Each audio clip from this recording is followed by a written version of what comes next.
Welcome sa Tinig ng Bayan! Boses ng masa para sa masa! Kung gusto mong marinig ang totoo, like, share at subscribe ka na!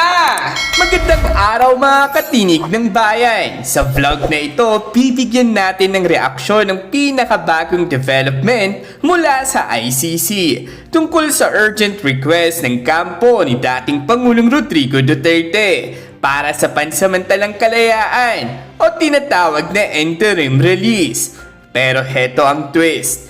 Ayon sa official sources nga raw, gaya ng Inquirer, GMA News at ABS-CBN, ang ICC prosecution mismo ay mariing tumutol raw sa hiling ni PRRD. Oo mga katinig ng bayan, hindi lang simpleng hindi sumang-ayon, kundi strongly opposed daw sila. Bago tayo mag-react, konting background muna.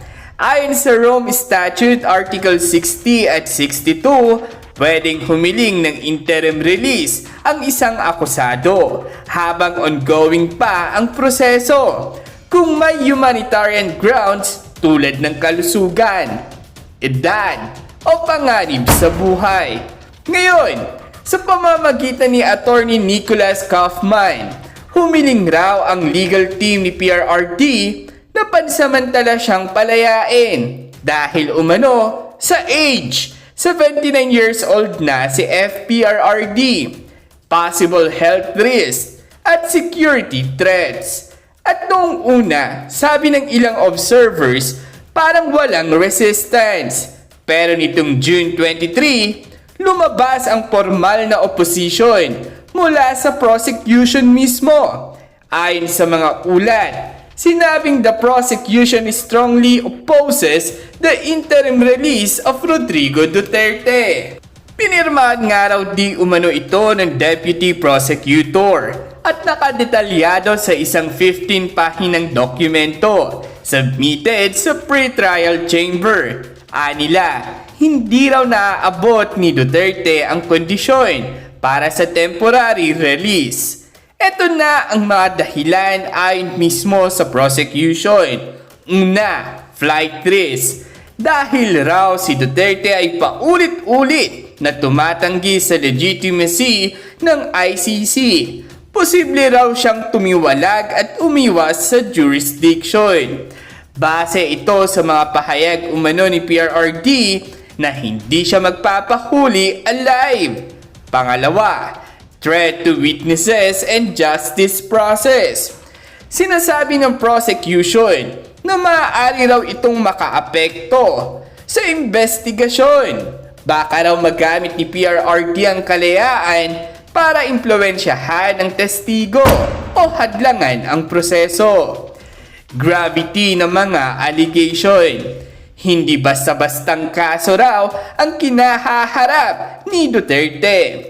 Allegations of crimes against humanity, kaya dapat raw na manatili siyang nasa kontrol ng ICC. Malinaw ang headline. ICC prosecutors deny Duterte release deal. Inilathala ang opposition document at binanggit ang flight risk and grave charges. Parehong detalye, may quote mula sa opisyal na dokumento. So kung tinatanong ng iba kung totoo ba talaga tong opposition na to, yes po, confirmed via multiple sources. Sa social media, hati raw ang opinyon. May mga nagsasabing pinapahiya lang si Duterte sa international community. May halong politika raw ito. Pero may iba ring nagsasabing kung walang tinatago dapat harapin niya ang kaso. Baka raw may alam ang ICC kaya ayaw siyang palayain. Ang tanong ngayon, makatarungan ba o may katarungan ba sa desisyon ng prosecution o baka raw selective justice ito? May isang interesting na punto sa post ni Joey De Vidre na sinabi ng ilan sa social media. Bakit daw biglang may bagong prosecutor na pumirma?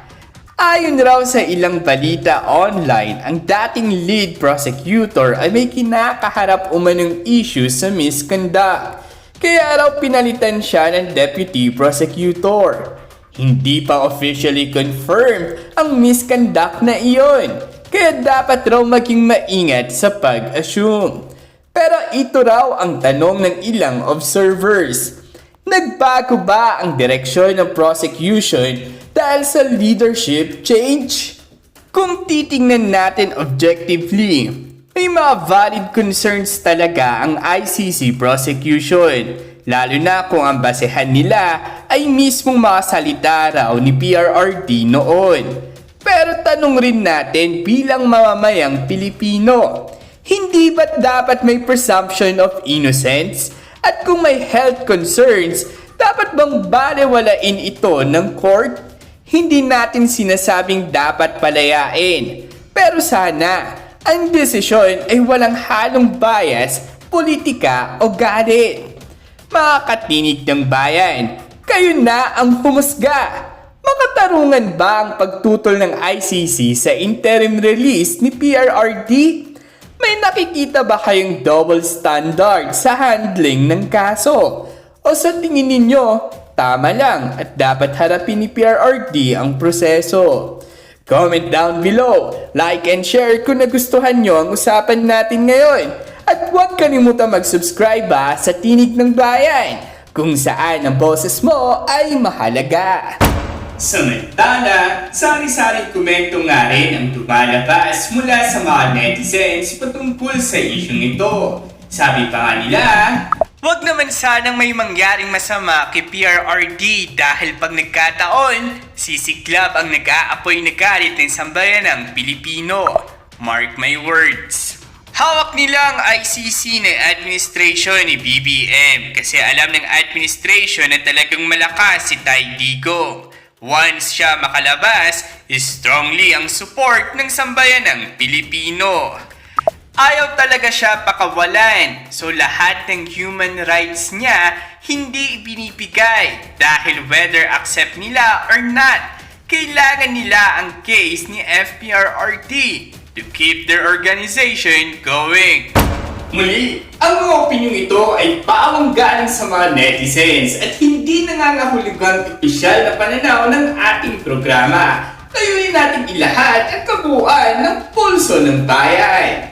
At dyan nagtatapos ang usapan natin ngayon. Kung may gusto kang idagdag o reaksyon, i-comment mo lang sa baba. Boses mo'y mahalaga. Huwag kalimutang i-like, share, at subscribe para sama-sama nating palakasin ang tinig ng bayan. Hanggang sa susunod, tandaan, ang may alam, may laban! Awesome!